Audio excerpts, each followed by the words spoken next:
Oi pessoal, tudo bem? Eu tô aqui com a veterinária comportamental, Dani Graziani, parceiras de trabalho, e o objetivo desse vídeo é ela estar explicando qual o papel do veterinário comportamental, o que é um veterinário comportamental. Então até recentemente uma pessoa perguntou se é uma certificação que tira, né? E não é, então acho que você é a melhor pessoa para estar explicando sobre isso.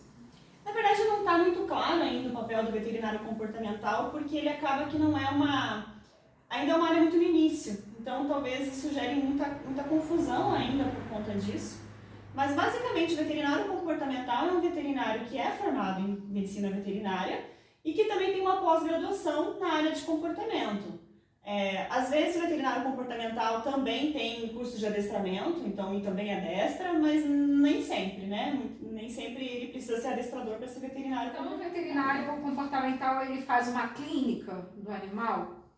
Faz uma clínica que tem relação com o comportamento. Porque o que acontece? Existem cada vez mais trabalhos mostrando que muitas vezes um problema comportamental ele pode ser um sintoma, um sinal clínico de um problema clínico, como por exemplo dor, como problemas endócrinos, como problemas até mesmo de um desequilíbrio mesmo neuroquímico e que aquele animal não precisa de ajuda medicamentosa para conseguir reagir como um cão que não apresenta essa questão. Isso eu já vi na prática, como a gente trabalha junto, né, em parceria, então tem animais assim, você chega, a reatividade é tanta, você não tem condição de fazer nada ali, né? O cachorro tá só naquele estresse de latir, querer avançar, quer dizer, você não consegue ensinar um comportamento para substituir aquele, é como se o cérebro desse uma relaxada assim, e ganhasse uma capacidade de aprendizado e funciona super Mas bem. O que acontece, né? O emocional, o nosso cérebro, ele é feito de uma forma, o nosso, do cachorro, do gato, né? Ele é feito de que forma? Ele é feito para priorizar a sobrevivência. Então, primeiro ele sobrevive e depois ele aprende a fórmula de Bhaskara, ou como é que calcula a área do triângulo, né? Primeiro a gente tem que sobreviver para depois aprender. Então, dessa forma, o cérebro ele vai priorizar sempre as experiências traumáticas. Então, por exemplo, memórias ruins, memórias negativas, o cérebro prioriza e aprende aquilo com muita velocidade. E é difícil da gente tirar aquela memória dele. Trauma é uma coisa assim, para reverter. É muito difícil. Aí, em segundo lugar, o que o cérebro prioriza? Experiências emocionalmente positivas.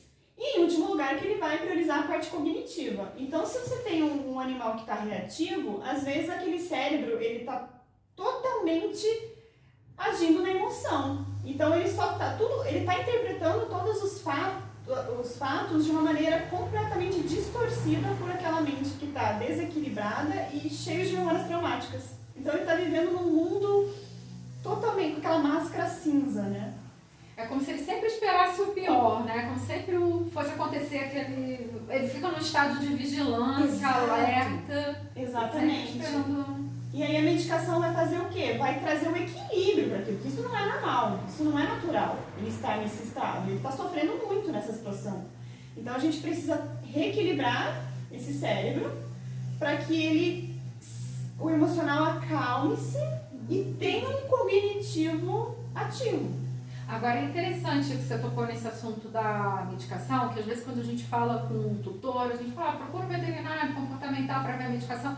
E eu acho que a pessoa pensa, né, naquele animal dormindo o dia inteiro, babando, prostrado, como se fosse mudar totalmente as características dele, né? E aí, como a gente trabalha junto, eu sei que não é assim, mas você podia explicar um pouquinho sobre isso. Na verdade a gente tem até vídeos justamente do oposto, né? De um cão que ficava todo encolhido, medroso, né, inseguro, e de repente com a medicação ele tá brincando, ele tá correndo, ele tá feliz, porque ele saiu justamente desse estado de... Porque na verdade a medicação que a gente usa não tem a função de sedar. A medicação que a gente usa tem a função de equilibrar um cérebro que está desequilibrado. Então, se um cão não precisa, a gente não vai usar a medicação. É só para aquele ser que está em desequilíbrio. E às vezes uma coisa que desequilibra, serotonina, adrenalina, a dopamina, os neurotransmissores, é justamente um estresse crônico, por exemplo, ou um trauma. O que acontece? Um animal que passa muito tempo sobre um estresse crônico, ele tem uma produção alta de cortisol por muito tempo e isso é tóxico para os neurotransmissores, de forma que aquele cérebro fica todo alarmado. Acho que é igual quando a gente passa uma situação né, na rua, você foi assaltado, no dia seguinte você tá assim olhando pro lado o tempo inteiro, vivendo aquela emoção passada, né? Leva um tempo Para baixar. a gente começar a relaxar de novo. Agora, Isso seria um estresse mais agudo. E o estresse crônico entra naquela situação de um cão que viveu a vulnerabilidade, que ficou na rua, que sofreu maus tratos por um período maior. Aí eles não conseguem, às vezes, se recuperar sem um tratamento adequado.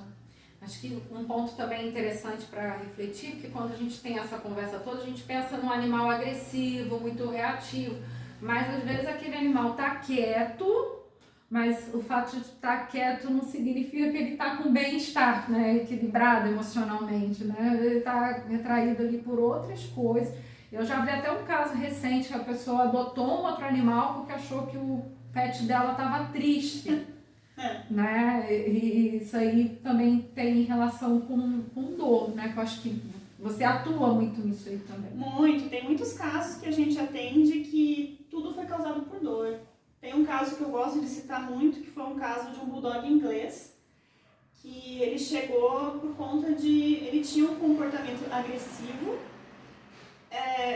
ele vinha receptivo, né? Ele queria receber a interação, mas de repente ele avançava na pessoa. Então ele passava aquela impressão de ser traiçoeiro, de ser duas caras, né?